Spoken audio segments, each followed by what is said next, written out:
Essa será uma reflexão diferente de todas aquelas que nós já fizemos até agora. Confira.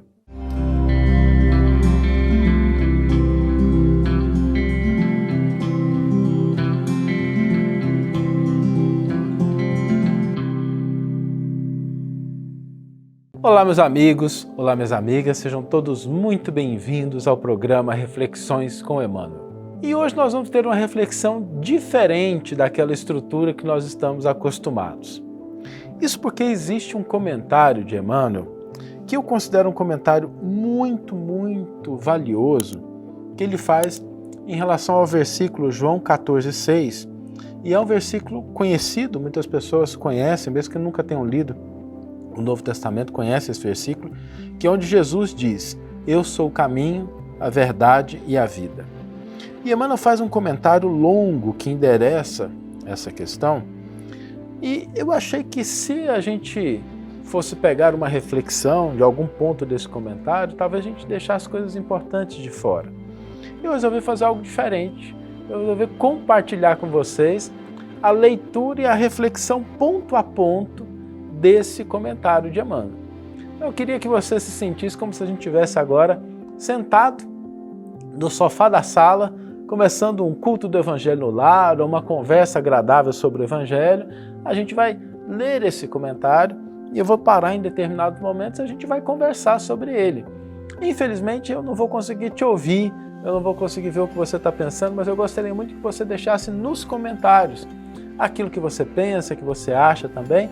Vamos tentar fazer desse episódio um diálogo em que a gente converse sobre esse comentário de Emmanuel. E o título do comentário é até sugestivo, porque é Mensagem de Emmanuel. É assim que ele é intitulado. Vamos começar então. Emmanuel nos diz o seguinte: meus amigos, muita paz. Todos os comentários alusivos à evangelização constituem escasso material expositivo da verdade, à vista das angustiosas transições que o planeta atravessa. Realmente, o progresso da inteligência atinge culminâncias. Todavia, o sentimento do mundo permanece enregelado. E aqui uma coisa que me chama a atenção nessa parte do comentário é o fato de Emmanuel destacar o sentimento como sendo a principal preocupação do momento. Nós vimos isso quando a gente olha para o mundo. Não é um problema de inteligência, de recursos, de conhecimentos, de tecnologia.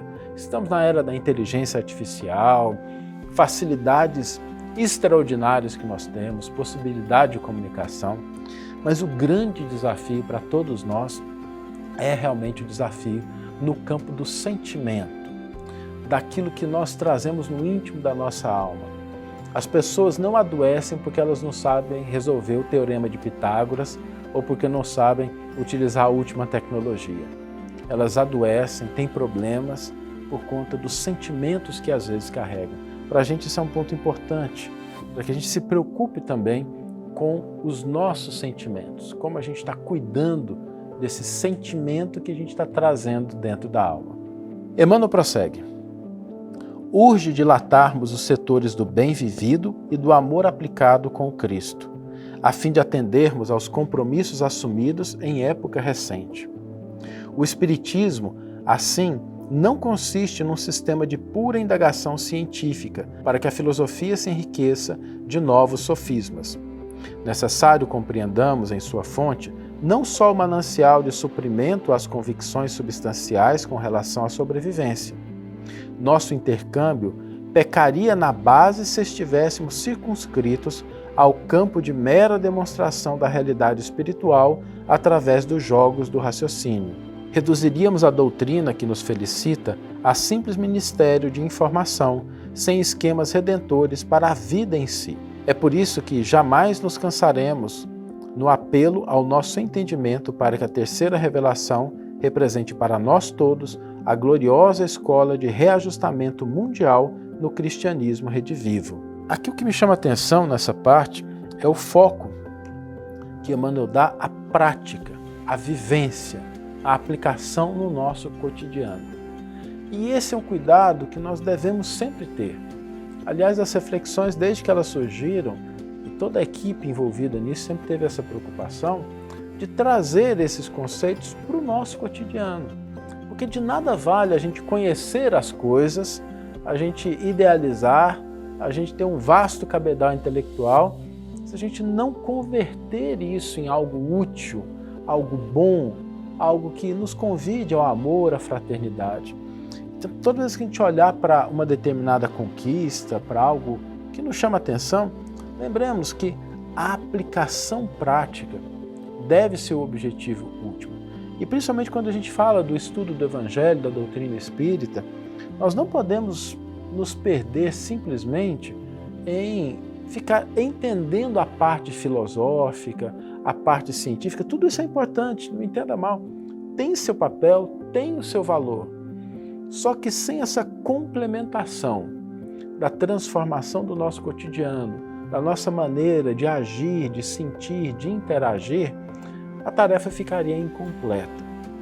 O papel do Evangelho, o papel da doutrina espírita, o papel de todas as outras religiões, de todas as propostas filosóficas, deve ser o de nos convidar e oportunizar essa transformação de fato. Por isso, o foco no nosso cotidiano é fundamental. Emmanuel continua: somos nós mesmos os atores do milenário drama evolutivo.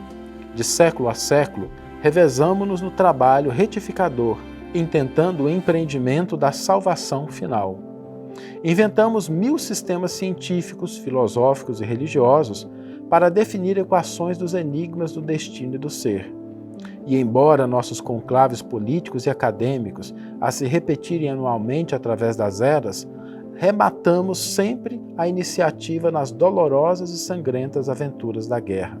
Dominam-nos ainda, considerando coletivamente o problema, o ódio e o orgulho, a discórdia e a vaidade, com o seu velho cortejo de misérias que permutam a máscara de civilização em civilização. Em verdade, porém, se temos sido tolerados pela clemência divina no curso do tempo, é imperativo reconhecer que as leis universais não foram criadas inutilmente. Aqui, o que me chama a atenção nesse trecho é o fato da gente repetir, não os elementos exatos em determinadas épocas, mas aquilo que está na base. O sentimento de ódio que às vezes motivou guerras há 2, 3 mil anos atrás é o mesmo sentimento que motiva ódios hoje em conflitos que podem atingir a dimensão social de país, mas às vezes dentro da nossa casa, dentro da nossa família, no convívio social. A vaidade, o orgulho. E a gente precisa tomar cuidado com isso, porque todas as vezes que a gente cai nesses equívocos, pode parecer que não existem consequências.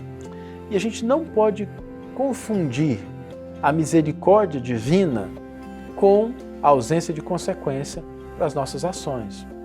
É como um pai, como uma mãe, a gente ama os filhos, mas se eles insistirem no erro, cedo ou tarde as consequências vão vir. E o mesmo acontece em relação às leis divinas.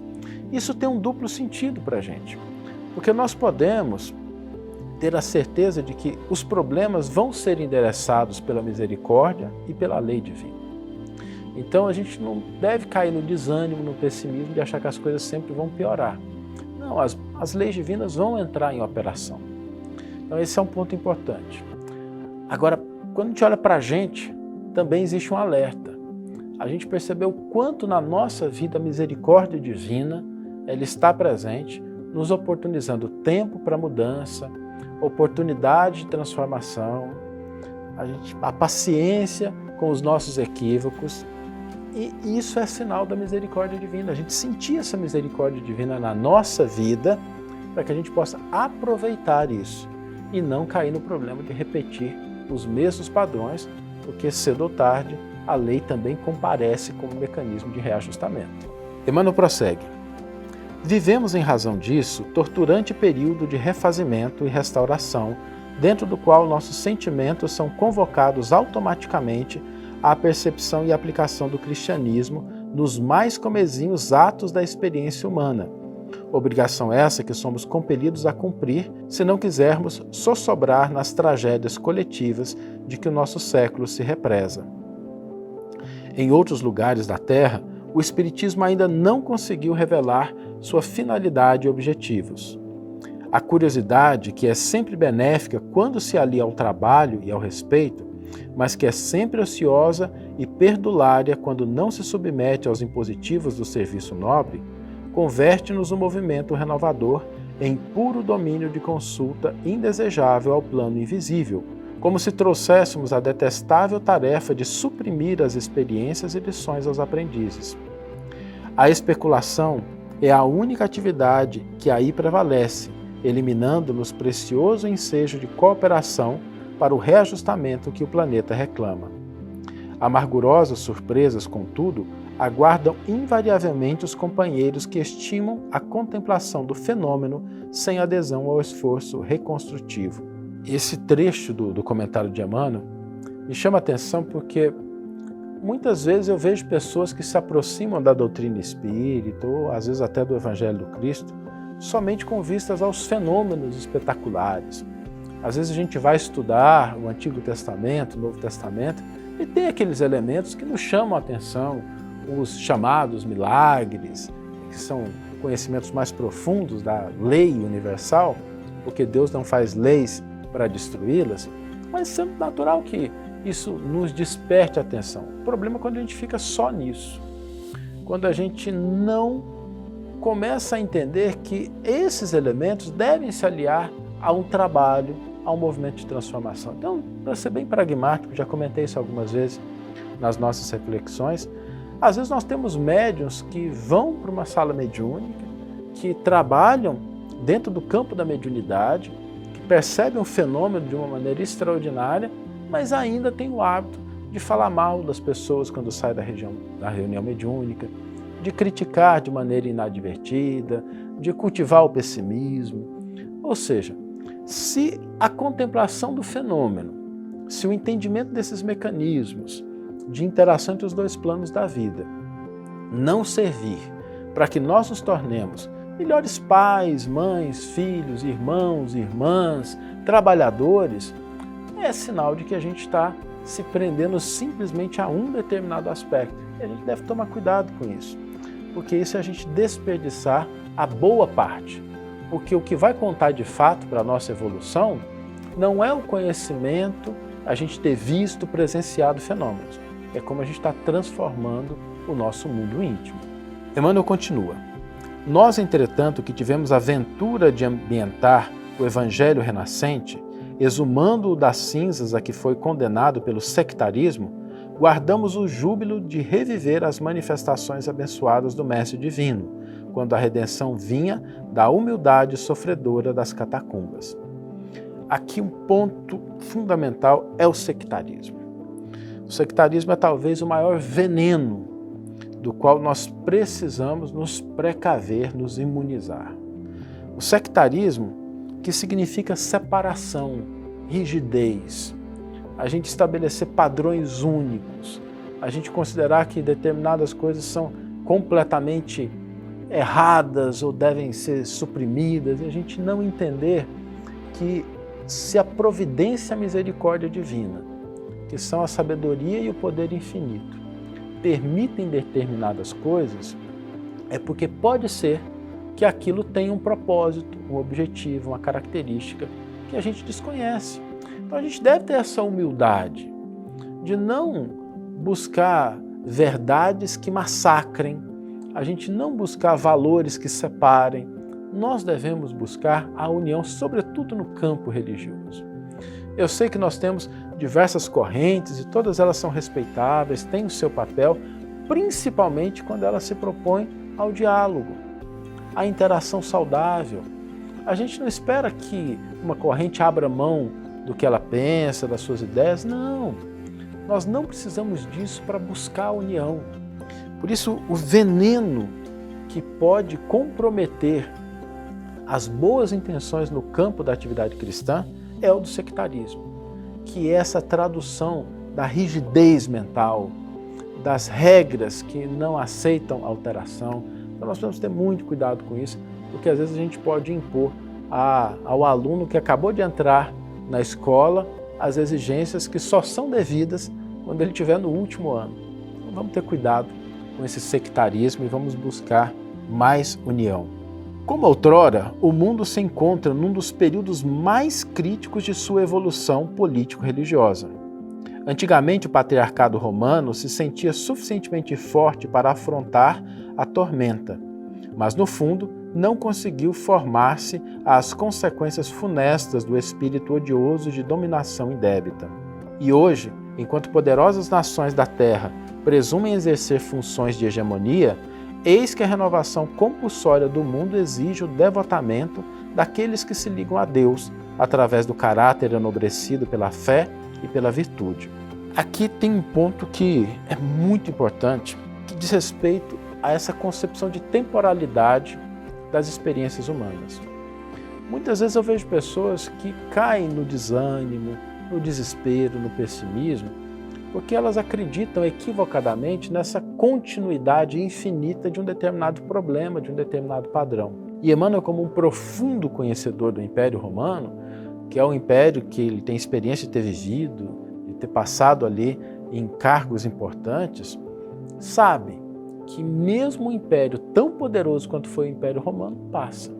Então nós não podemos ter a ilusão de que as coisas vão continuar do ponto de vista político, social, econômico, da mesma forma, elas vão se transformar. E nós devemos ser agentes dessa transformação para melhor no campo em que nós estamos inseridos. Então tenhamos essa compreensão, que eu acho que é o que Emmanuel nos chama aqui, da temporalidade das construções humanas. Com semelhante enunciado, não desejamos de modo algum invadir a seara de vossas ações no campo evolutivo. Não fomos, vós e nós outros, convocados à mordomia dos bens que se transferem de mão em mão no tesouro perecível da terra. Recebemos o ministério da luz espiritual e não podemos esquecer que se milhões de irmãos nossos podem recorrer à palavra direito nos círculos do mundo, a nós todos cabe com Jesus o dever, simplesmente o dever de servir em seu nome sem exigências. Estejamos assim atentos às obrigações que nos foram definidas. Iniciemos cada dia novo trabalho de evangelização em nós mesmos, estendendo essa atividade aos que nos cercam. Aqui, toda vez que eu passo por esse texto, eu já devo ter lido essa mensagem algumas dezenas de vezes, me chama a atenção o foco no dever que Emmanuel coloca. Às vezes a gente tem no dever uma palavra que suscita sentimentos negativos, e eu acho que a gente deveria começar a rever isso. Porque quando nós temos um dever, uma responsabilidade, significa, primeiro, que há uma confiança da vida na nossa capacidade de agir, na nossa capacidade de contribuir. Por isso, normalmente o investimento vem primeiro. A gente abraçar o dever que a vida nos pede. E dever, aqui, Emmanuel deixa isso muito claro quando ele fala da evangelização em nós mesmos, não é o dever simplesmente religioso, também está incluso, mas é o dever no campo da família, o dever no trabalho. A gente pode a todo momento se fazer a seguinte pergunta: qual é o dever que a vida me pede cumprir nesse momento? O que a vida está me pedindo? Às vezes é o dever de cuidar de uma relação conjugal, de cuidar de uma relação filial. Se a gente começa a identificar esses deveres que a vida nos pede, nós estamos sim contribuindo com a obra do Cristo, de edificar um mundo melhor, de trazer mais felicidade, mais paz para as pessoas.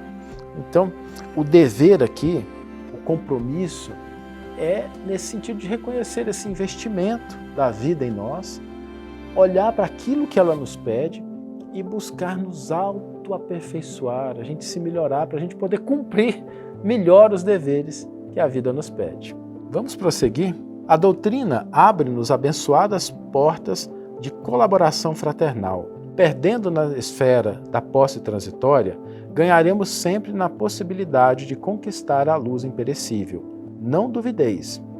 Movimentos enormes da discórdia humana se processam instante a instante, enquanto as armas descansam ensarilhadas.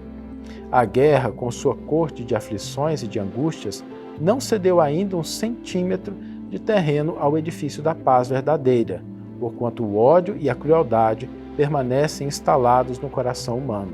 Não esperemos o êxtase da nova aurora, mantendo-nos no círculo estreito da crença inoperante.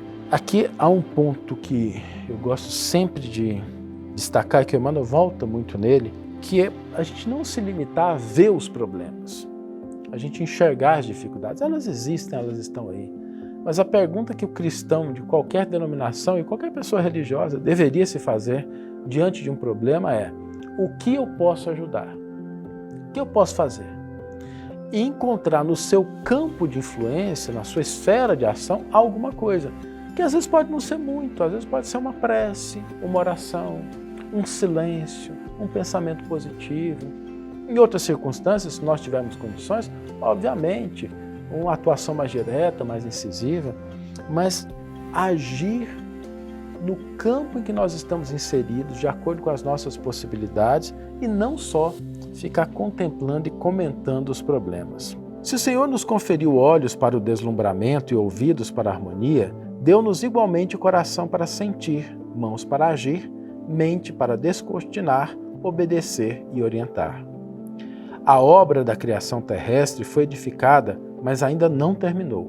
Milhares de missionários do progresso humano em si laboram ativamente nos campos diversos em que se subdivide a prosperidade do conhecimento.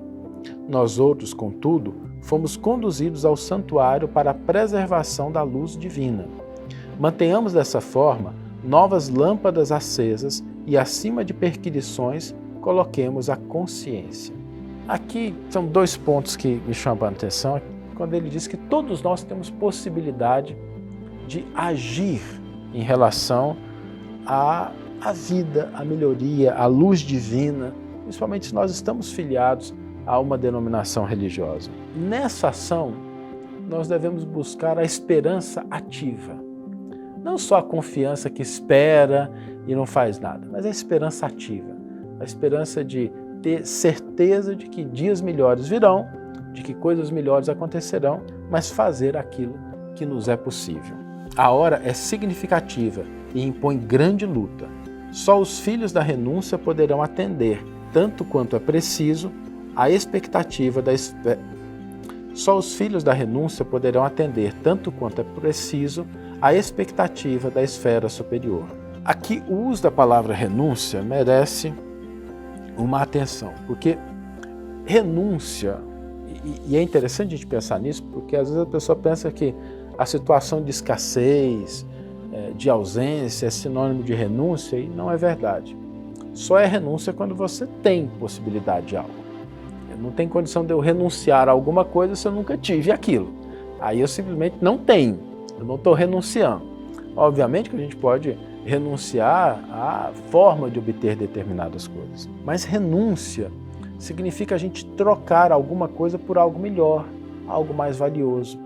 E investir no bem, investir na paz, na harmonia, no progresso, é o tipo de renúncia que todos nós podemos fazer. Às vezes renunciando a um pouco do tempo de lazer, a alguns recursos, as ideias que a gente tem fixas e a gente se abrir um pouquinho para entender, para ouvir algo diferente, para crescer. A renúncia tem esse sentido, né, de trocar algo que nós temos, que é possível obter, por alguma coisa melhor. Esse é o sentido da renúncia. Não convertamos nosso esforço, todavia, em coro de lágrimas. Entendamos a gravidade do minuto, entretanto, elevemos o coração ao sol da confiança em Cristo. Sejamos fiéis trabalhadores da sua causa na terra.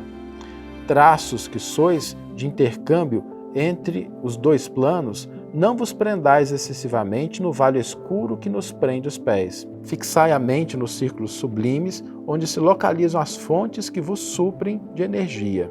Esse é um ponto importante, a gente buscar elevar o pensamento. Através da oração, da meditação, da leitura, da escuta. E a gente nunca ceder espaço ao desânimo, nunca ceder espaço ao desânimo. Existem problemas, se a gente fizer a nossa parte, Deus vai fazer a dele para resolvê-los no seu devido tempo.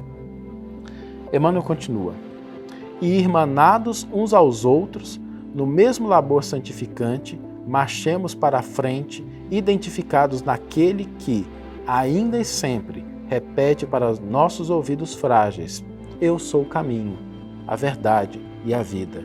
Ninguém vai ao Pai senão por mim. Esse é o final do comentário, e aqui Emmanuel deixa claro que Jesus deixou um caminho, deixou um exemplo, deixou uma estrada. E essa estrada está pavimentada. Cabe a cada um de nós a decisão de seguir por ela. Cada um pode identificar o ponto que está nessa estrada. E não é importante se a gente está no começo, se a gente está no meio, se a gente já está próximo do fim. O importante é que a gente decida caminhar nessa estrada que o cristianismo, que as ideias do Cristo nos convidam a colocar em prática no nosso cotidiano. A gente tem um caminho estabelecido. Não temos mais que duvidar da possibilidade, a gente não tem mais que questionar se realmente existem forças superiores, se o Cristo está presente, se o caminho que Ele nos deixou é o melhor ou não, a gente tem consciência disso. Agora cabe uma decisão cotidiana, todo dia, a gente buscar seguir essa estrada. Eu não vou nem deixar um desafio para a gente hoje, porque o meu convite é que você faça uma espécie de diálogo, comente aqui no vídeo quais são as suas impressões, o que você vai fazer para colocar isso em prática na sua vida. Lembrando que às vezes o seu exemplo, a sua ideia pode ser útil a outra pessoa, então não tenha medo de compartilhar. É muito importante que a gente utilize o poder das redes sociais para compartilhar. E esse é um episódio diferente, porque ele é mais ou menos o processo pelo qual a gente elabora as reflexões. A gente lê, vai pensando, destaca um ponto, depois junta isso tudo em uma reflexão inicial, depois a leitura, mas aqui eu quis fazer algo diferente, mais íntimo, compartilhando com vocês, que eu considero um dos mais belos comentários de Emmanuel, porque nos traz essa perspectiva de olhar para o momento atual em que nós estamos vivendo, perceber a seriedade, a gravidade, a necessidade de mudança, mas reconhecer que nós fazemos parte de um grande processo de transformação e mudança da humanidade, que às vezes pode parecer lento, não ocorrer na velocidade que a gente gostaria, mas ele não é um processo que corre à revelia. O Cristo está no comando. Que tenhamos todos uma excelente manhã, ou uma excelente tarde, ou uma excelente noite, e que possamos nos encontrar no próximo episódio. Um grande abraço e até lá.